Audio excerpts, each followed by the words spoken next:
Is this based in? Do you have the answer to this? No, it's more of just a curiosity. So I think, I think it comes from this.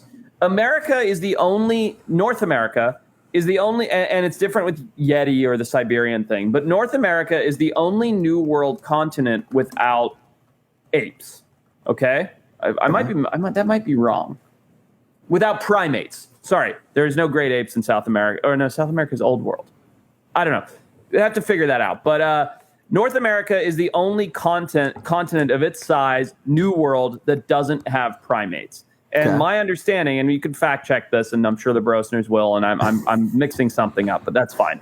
Sure. My understanding is that the idea behind Bigfoot, the scientific idea, is that it doesn't make sense for us to be the only place that doesn't have a primate.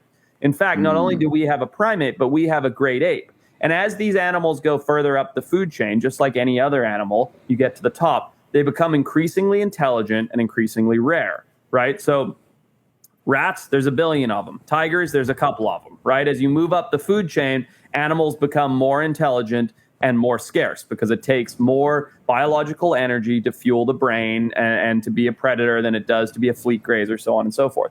And so I think, if I'm sort of shooting in the dark, but just from talking to a couple people that are into this, I think the idea is like, wait a minute, we do have a great ape in North America. It's the Bigfoot, the swamp ape, the whatever, the Yeti, all these different names for Bigfoot. And it's very low abundance and it's very intelligent. And it's so low abundance because it's so high up on the food chain. And we never have found proof of it because of its intelligence, right? If one dies, its mate comes and pulls it away and buries it. And, they know how to stay reclusive and stay hidden and so on and so forth. And because there's such low abundance of it, they can get away with that. Mm-hmm. And now to add some validity to that argument, think about this. Think about if you and 4 of your buddies, just you and 4 friends, moved into the Pacific Northwest in the middle of the woods and never wanted to be seen or found and had that intelligent ability. You could get away with it. Sure. You'd always hear people coming. You would know where to hide.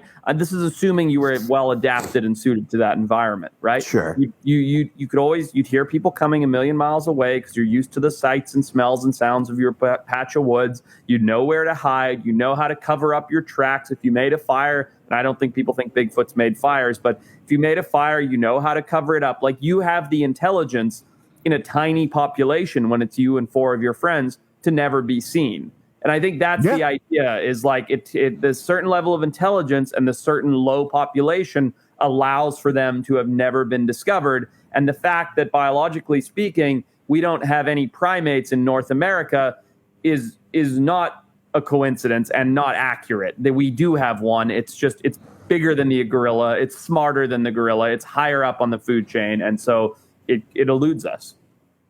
Interesting. Yeah. Yeah, it is. I did.